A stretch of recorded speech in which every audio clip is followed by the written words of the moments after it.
Is my screen visible?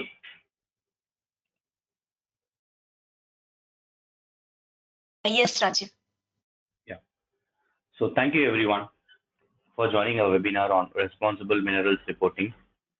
Today we will cover the three RMI reporting templates: the conflict minerals reporting template, the extended minerals reporting template, and the additional minerals reporting template.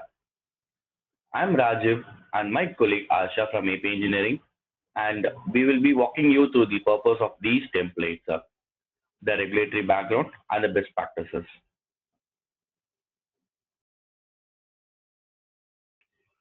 Before we begin, a few housekeeping items. Everyone except the presenters are muted. This session is being recorded and we'll be sharing the recording later. There will be a short survey at the end. Please fill it out to receive a copy of this presentation and some additional resources.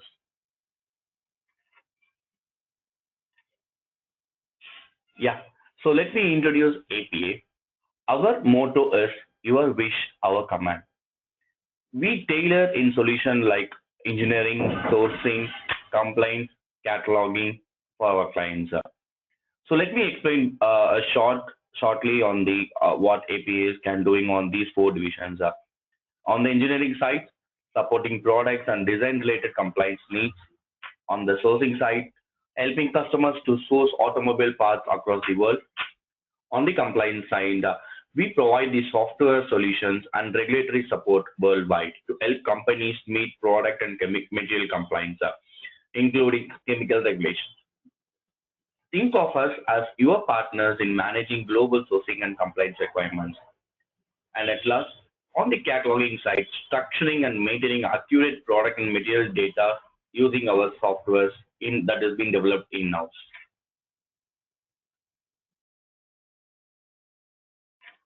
So with this, I complete this APA introduction. So we support companies across a wide range of regulatory requirements, not limited to minerals reporting. As shown on the screen, this includes areas such as IMDL, CBAM, EDR, EPR, UDR, packaging regulations, and biocides, among others. However, for today's session, our focus will be specifically on responsible minerals reporting.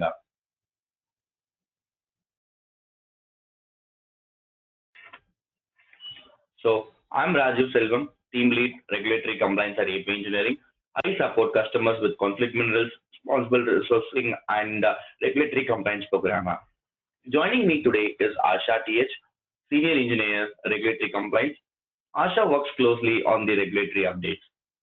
Together, we will walk you through both the regulatory expectations and the practical aspects of minerals reporting. Asha, over to you. Yeah. Thank you, Rajiv, for the introduction. I once again welcome everyone to this webinar. Next slide. Yeah. So here's what we will cover today. First, an overview of conflict minerals and the regulatory context in the USA and EU region. Then we will introduce the Responsible Minerals Initiative, RMI, and why standardized reporting is important. Next, we will dive deeply into the CMRT, what it is, why it matters, its sections, and how to use it. After that, we will give a high-level overview of the EMRT and AMRT, explaining that these are voluntary templates that extend reporting to other minerals. We will do a couple of quick polls along the way. Then we will walk through the templates, share some best practices for collecting and validating supplier data, and discuss quality controls. So finally, we will wrap up the session with a Q&A. Next.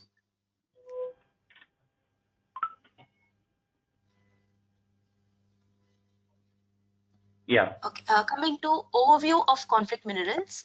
Conflict minerals are the minerals mined in areas affected by armed conflict and human rights abuses. 3TG, tin, tantalum, tungsten, and gold are often sourced from conflict-affected areas. Armed groups in some regions, notably the DRC and its neighboring countries, have profited from mining and trafficking these minerals, fueling violence and exploitation. For example, conflict mineral revenues are known to fund armed groups in eastern Congo. It is therefore a humanitarian and ethical goal of conflict mineral regulations to break this link between mineral trade and conflict. So understanding where minerals come from and ensuring they are responsibly sourced is very crucial. Most companies in electronics, aerospace, automotive, etc. use components containing 3TGs. So tracing these minerals back through the supply chain helps improve transparency and avoids inadvertently supporting conflict. Next. Okay, coming to overview of CM regulation in the USA region.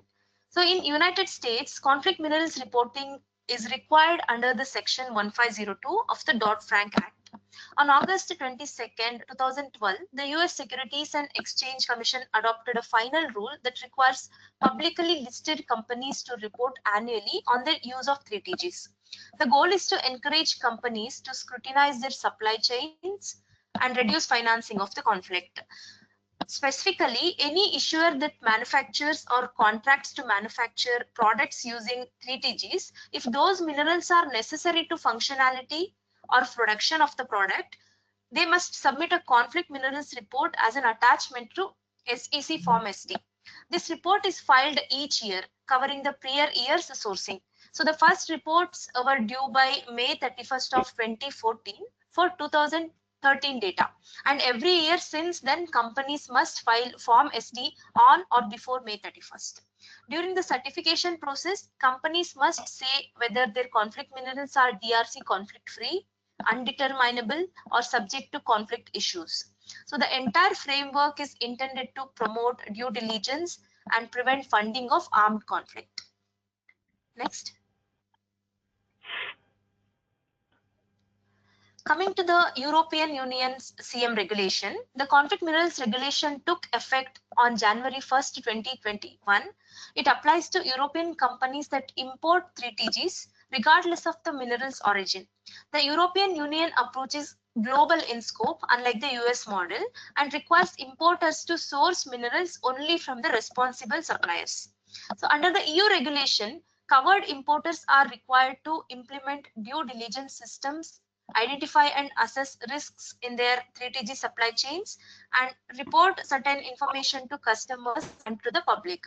The requirements closely follow the OECD due diligence guidance, and the regulation explicitly tasks the European Commission that maintaining a list of conflict affected and high risk areas, which is commonly called as CARAs. Each quarter, an external expert group updates this CARA list to help importers focus their due diligence. In short, any company importing 3TG into the EU must put in place management systems, risk assessments, and transparency measures in line with OECD guidance. Next. So let us see a quick word on the OECD, that is Organization for Economic Cooperation and Development. It provides the gold standard due diligence guidance for responsible supply chains of minerals from CARAs. This guidance was first released in 2011. It gives the companies a framework for identifying risks and conducting due diligence at each tier of their supply chain. Both the US and EU conflict minerals rules explicitly refer to OECD guidance. Essentially, companies are expected to establish strong management systems, identify and assess risks in their mineral supply chains, design and implement a strategy to respond to risks, and conduct independent audits of supply chain due diligence, and finally report annually on their findings to stakeholders. Next. So let us see a bit on Responsible Minerals Initiative. It's a cross-industry initiative founded in 2008 under the Responsible Business Alliance. RMI brings together hundreds of companies from dozens of industries to promote responsible sourcing of minerals from high-risk areas. Its mission is to provide tools, guidance, and programs that help companies address human rights and conflict risks in their supply chain.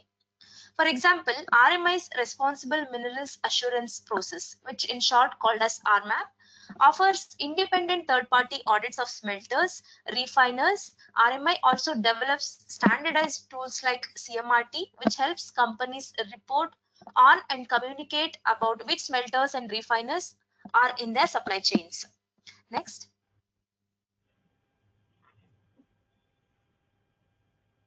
Coming to the purpose and importance of the minerals reporting. So why do we collect minerals data using these templates? Collecting, validating, and submitting minerals supply chain data is now a key compliance activity. Companies need to ensure their supply chains are free from conflict financing and comply with laws and customer requirements. Using standardized templates like CMRT, EMRT, and AMRT helps harmonize this data across global suppliers. This builds transparency, trust, and helps companies meet both regulatory and customer demands, which is also ESG demands. So in practice, RMI templates are widely requested by customers and procurement organizations. Suppliers often must submit a CMRT or EMRT to show which smelters they use and whether those smelters are in good standing. This data allows auditors and regulators to verify that companies have exercised due diligence according to the OECD guidance and local laws. Next.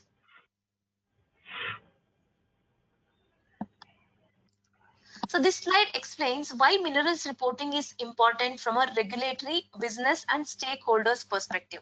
Firstly, from a regulatory standpoint, minerals reporting supports compliance with global regulations and frameworks. This includes the OECD due diligence guidance, the US Dodd-Frank Act section 1502, and the EU conflict minerals regulation. These regulations and frameworks require companies to understand their supply chains and demonstrate responsible sourcing practices. And from a business perspective, minerals reporting helps companies meet key expectations. This includes customer requirements, investor expectations, and internal corporate ESG commitments. In many cases, even when regulations may not apply directly, customers still expect this information as part of responsible sourcing. So accurate minerals reporting also builds transparency and trust across the supply chain.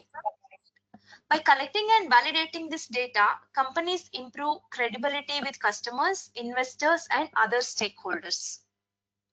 Finally, harmonized reporting is enabled through standardized tools such as CMRT, EMRT, and AMRT. Using common templates reduces duplication, improves data quality, and allows consistent reporting across suppliers and customers. Overall, minerals reporting is not just a compliance activity, it supports business goals, stakeholder confidence, and standardized global reporting. Next.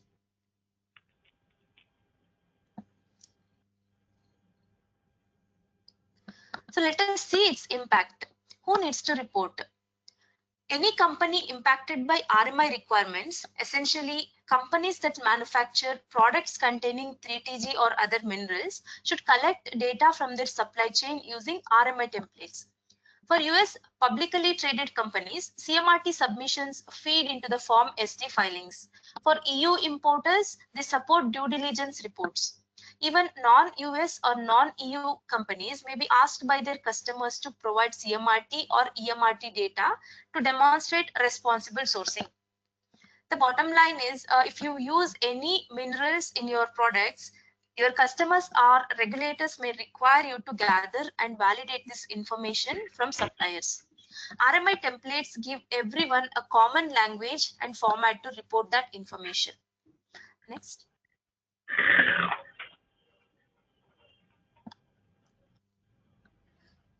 So now we turn to the three RMI reporting templates: the conflict minerals reporting template, in short CMRT, the extended minerals reporting template EMRT, and the additional minerals reporting template AMRT. The CMRT is effectively required by law for companies in scope of conflict minerals rules. The EMRT and AMRT are voluntary templates. They are not mandated by any law, but RMI provides them to improve ESG reporting and supply chain transparency across a broader set of the minerals. All these templates share a similar look and feel. Suppliers fill them out and send them to upstream. Then downstream companies then consolidate the data. So let's see a deep dive on these templates. So by this, I will hand over to my colleague Rajiv. So Rajiv, over to you. Yeah, thanks for the introduction, Asha. 1 minute.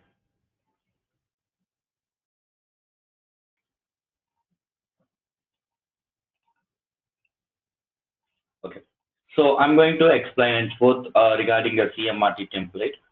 So the conflict minerals reporting template is a free standardized reporting tool developed by RMI. It is specifically designed to capture supply chain information for the core conflict minerals, which is a 3TG, tin, tantalum, tungsten, and gold, which is 3T and G. The CMRT facilitates disclose of a mineral's country of origin and the smelters or refiners used in the products.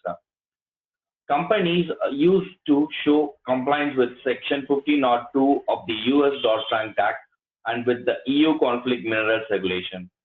In short, it helps demonstrate that 3TG in the supply chain comes from the responsible sources. Behind the regulatory compliance, CMRT usage is often a customer requirement and it supports ESG objectives. By completing a CMRT, a supplier commits to the Responsible Mineral Initiative standard of transparency.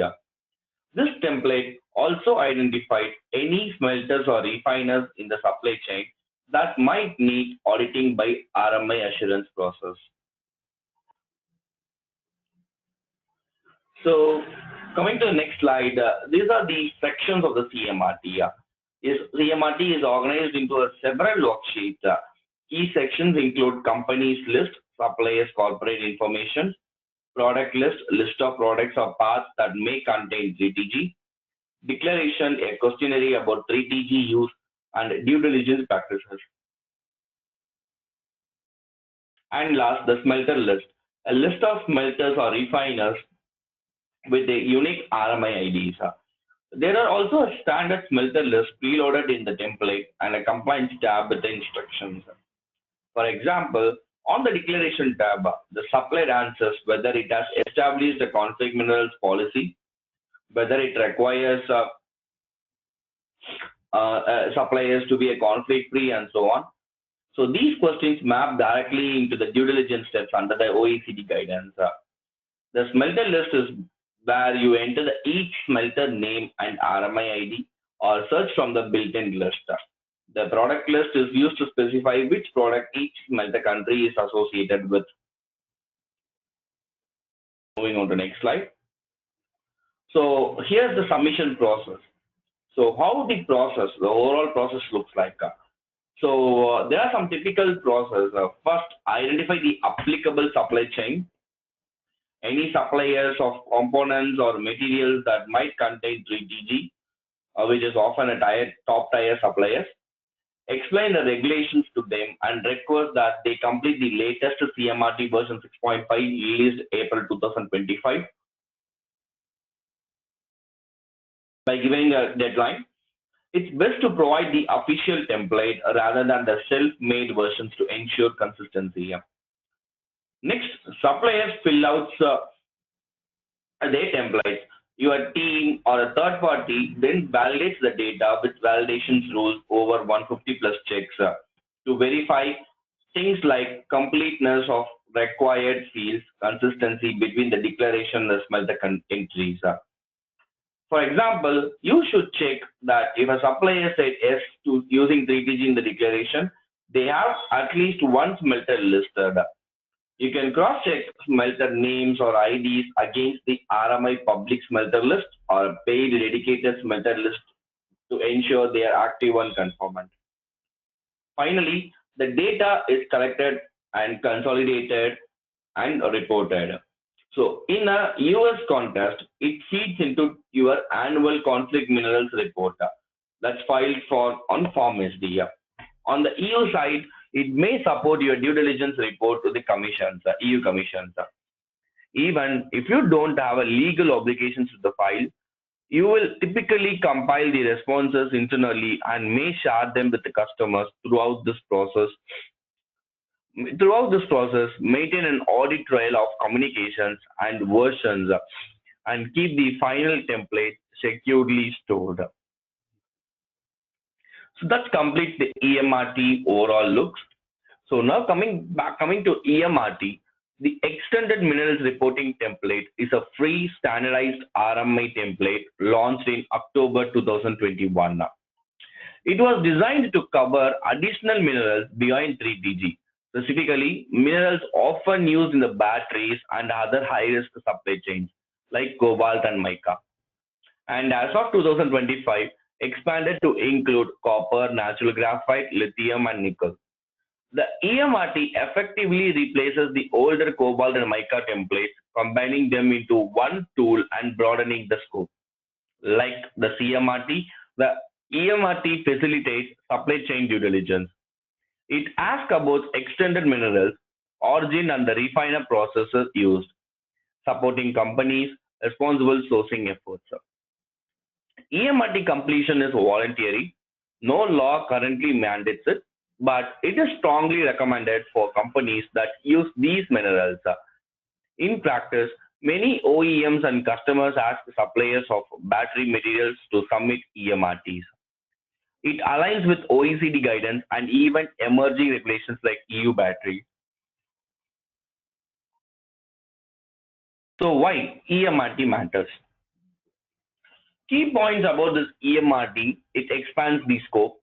First of all, this helps companies address ESG risk as global supply chain shift towards electrification.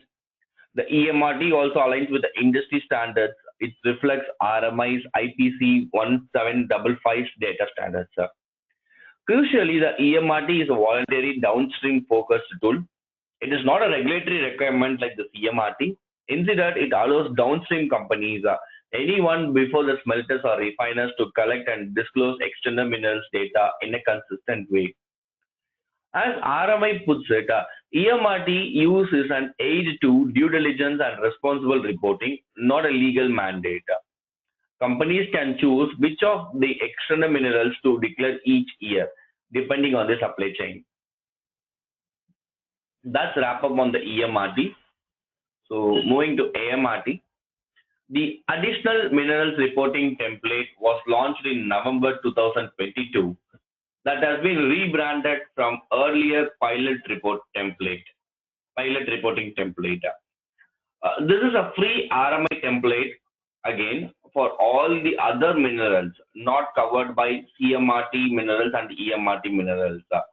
So there are some 10 minerals which have been stabilized on the CMRT and EMRT. Other than that, if you have a prioritized minerals, say example, going to as per silver, aluminum, titanium, you can use this AMRT for contacting your suppliers to get these information. So AMRT is particularly used to avoid the proliferations of one-to-one surveys for miscellaneous minerals. It is still a voluntary to simplify supply chain data collections beyond the standard minerals list. Like EMRT, the AMRT also follows the OECD guidance and it's a downstream initiative. It helps companies collect and disclose supply chain data for any prioritized minerals without having to create a separate form. Again, it's not driven by a specific law. It's an industry tool to enhance the transparency and ESG reporting. So yeah, why it matters? So important aspects of AMRT, it can handle up to 10 minerals per report, also chosen by the user. It includes similar sections to CMRT or AMRT, a declaration with the due diligence questions, and a smelter or a mine list for the specified minerals. And RMI is continuously expanding the list of identified smelters for various minerals. In summary, of the three templates, CMRT is aimed at mandatory 3TG reporting, EMRT at a voluntary extended mineral reporting for specifically a battery metals, and AMRT at any additional minerals the company prioritizes. All these three templates use the same format to promote harmonizations across the industries.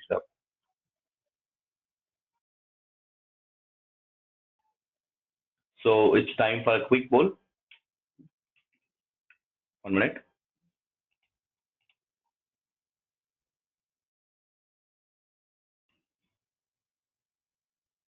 The poll is on live, Rajiv. Yep.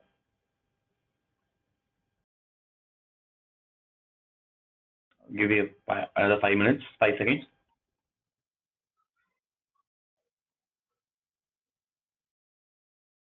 Thank you for answering. Yeah, let me jump into an overview slide showing all three templates side by side. It lists these minerals covered by each 3TG for CMRT, cobalt, copper, graphite, lithium, mica, nickel for EMRT, and any other 10 for AMRT. This visual helps us keep track. So let me sorry. So let me open the CMRT first.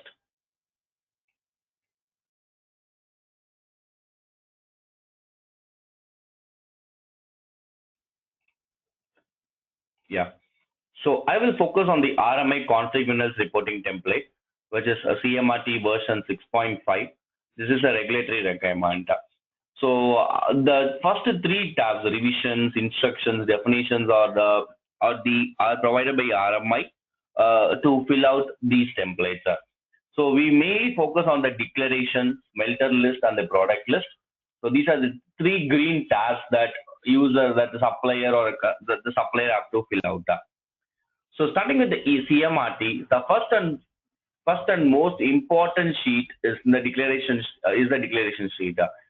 This sheet captures the supplier's company level information, including company name, contact details, and the overall reporting scope. Contact. These are the mandatory fields. On the yellow color highlighted fields are the mandatory one.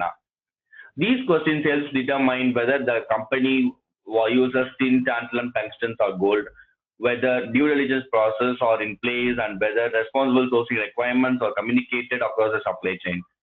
It is important that understand the declaration sheet with the three types: the company level declaration, or a product level declaration, or a user defined declaration. So company discloses all the products, and the responses should reflect the supplier's overall sourcing practices rather than the individual parts of products. CMRT also allows a product level reporting through a product list tab. So just click on this link to go here, and you need to mention all the product information in the B column.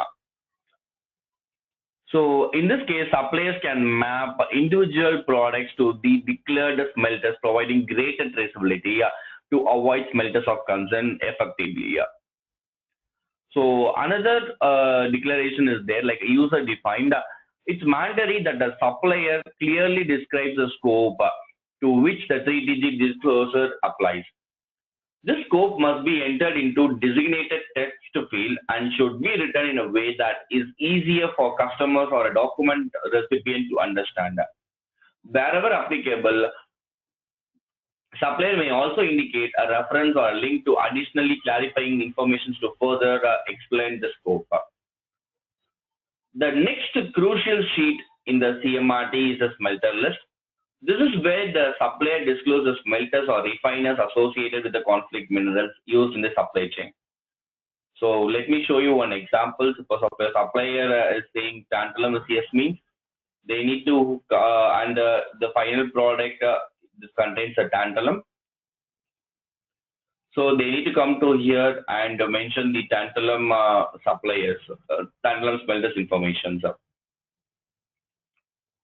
So this sheet allows the downstream companies to access whether the report smelters are conformant or active under the audit through the Responsible Minerals Initiative.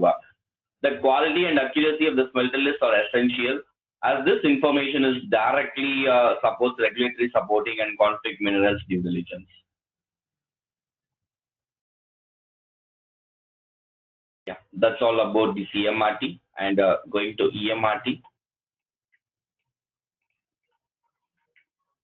Yeah, moving to the EMRT, this template is used to report on extended minerals such as cobalt, copper, graphite, lithium, mica, and nickel. The structure is similar to CMRT, but the EMRT is voluntary template used to support EST. So you looks like there are in CMRT there will be 1 to 8 questions, but in the EMRT it's 1 to 7 because the EMRT is a voluntary one, but the CMRT is coming under regulations. So these are the different. This is a different question. This question has been added once the EU Regulatory Commission has been act on the CMRT. So at now EMRT is not been applicable for them. So same questions has been repeated. So that, like the CMRT, so they need to the supplier have to fill out these declarations and the smelted informations, and if they're going to if they are going to declare in a product level means that their product number should be mentioned here. Finally, the AMRT. Let me open the AMRT.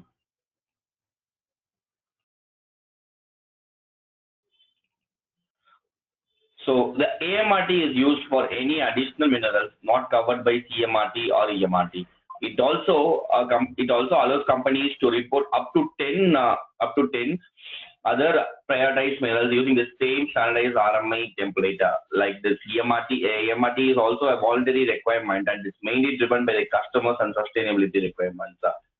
So here you can select, you can how to say, yeah. So the the customer can input iron, steel, aluminum, etc. So the main motive here is why the requester have to ask their supplier for iron and steel aluminum. So they need to mention in the mineral scope. So that why the aluminum has been asked in this declaration, why the iron has been added in this declaration, and why the steel has been added in this declaration. So this is the main tab that the requester have to fill out this AMRT. So the rest of the information needs to be filled out by the supplier side. So they are pretty simple. Only two questions: whether it has been intentionally used and it contain what percentage of the minerals. And the same it is also consist of the smelter list. So the same needs to be done here, and the mine list and product list. So in summary, CMRT is a primary and mandatory template for conflict minerals reporting, while EMRT and AMRT help extended responsible sourcing practices beyond 3TG.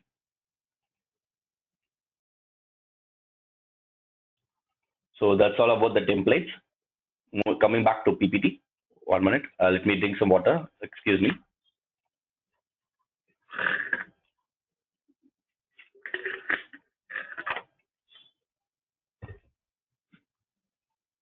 Yeah.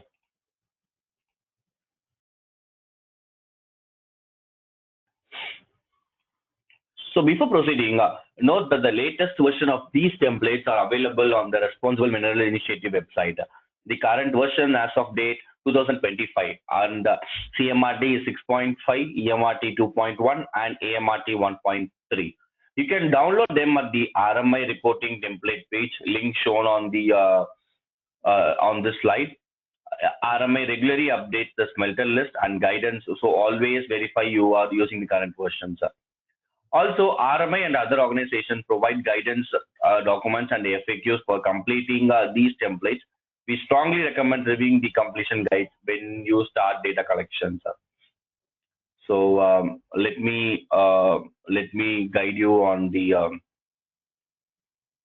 let me how to download the template.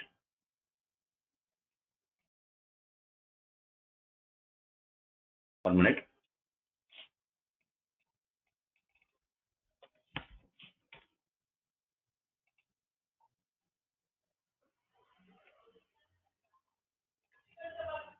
So this is the Responsible Mineral Initiative link.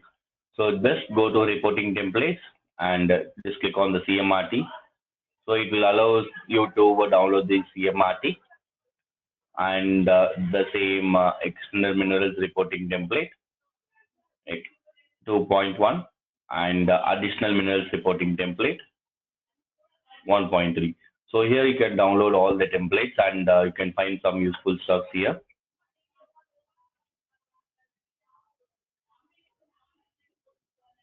So moving on to the next slide.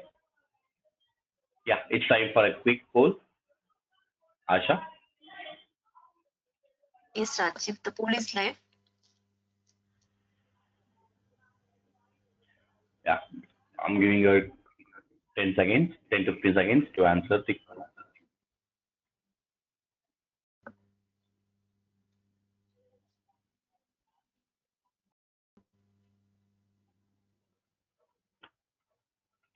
Thank you for answering.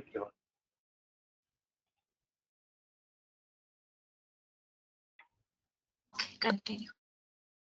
Yeah. So coming to best practices. So now discuss the best practices when you collect the data from suppliers. First, verify the template versions. Ensure each supplier is using CMRT 6.5. Supplier should always use the official RMI template. Again, provide the clear instructions when you request CMRT, EMRT, and AMRT to the suppliers. Third, set deadlines and reminders. Schedule your survey earlier enough that suppliers can collect the info. Fourth, set realistic timelines for submissions. Supplier often needs some time to collect the internal data. Fifth, encourage for a product level declarations.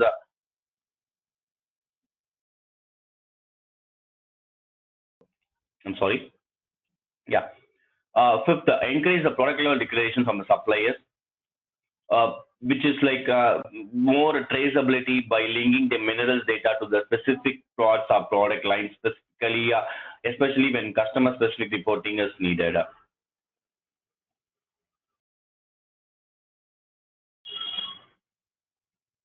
So once all this information is gathered, your best practices for data validations. So once you receive company completed templates, you need to validate the responses. Some tips checks the declaration tab consistency. For example, if a supplier answer is yes for using the 3TG, then it should be non-empty, and if they are no, it should be empty. And the smelters needs to be verified with the RMI's publicly available smelters or a paid database to get the accurate status of the active or confirm. And so RMI suggest to ask the suppliers to only use the active and confirm and only procure the raw material, only procure the gold or tin or tantalum, tungsten, etc. minerals only from the active and confirm smelters because they are clean enough and it's a compliant one.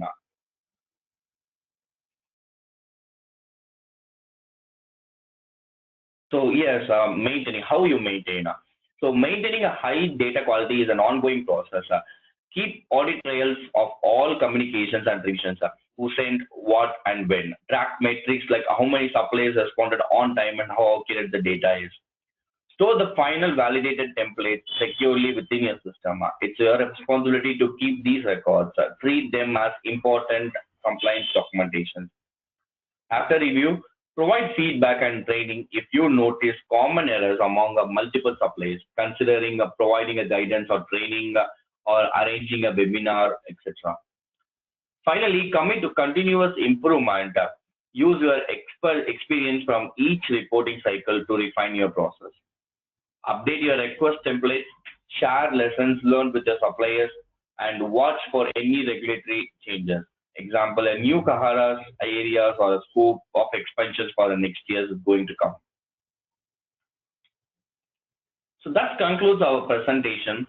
Now we will open the floor for questions. Please type any remaining questions in that chat or Q&A box. Our experts will answer as many as we can. While we are doing that, I will note your contact information. If you have further questions later, you can email us at conflictminerals@apengineering.com. A quick note on the material. The information presented here is provided as is for your guidance. AP Engineering makes no legal warranty about it. Always consult your legal and compliance team for advice on specific situations.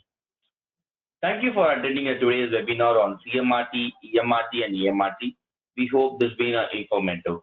So let's jump to question and answer section.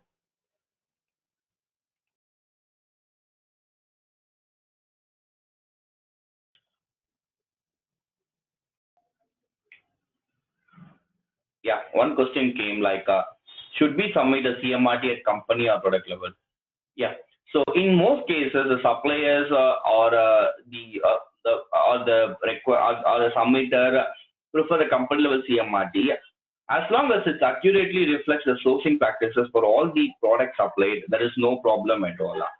But If there are customers requesting you, or please go with the product level CMRT should be maintained, because a product level CMRT reporting is a more traceability on the products that you buy or you sell. So preferably go by a product level CMRT.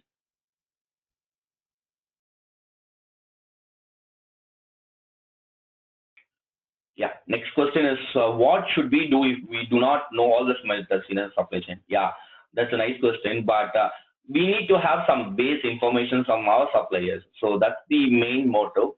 So if a smelter's information is not fully available, suppliers should perform reasonable due diligence by engaging their upstream suppliers. So in the CMRT, responses should be accurate and transparent. Avoid guessings or leaving inconsistencies. If information is still unavailable after the due diligence, this should be reflected appropriately in the declaration responses. As I said, you can use the defined CMRT on the declaration side to emphasize that this being done and needs to be followed with the suppliers.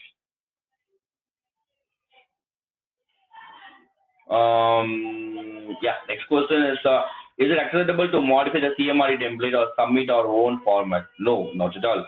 No, supplier should always use the latest RMI's approved CMRT without modifying the structure.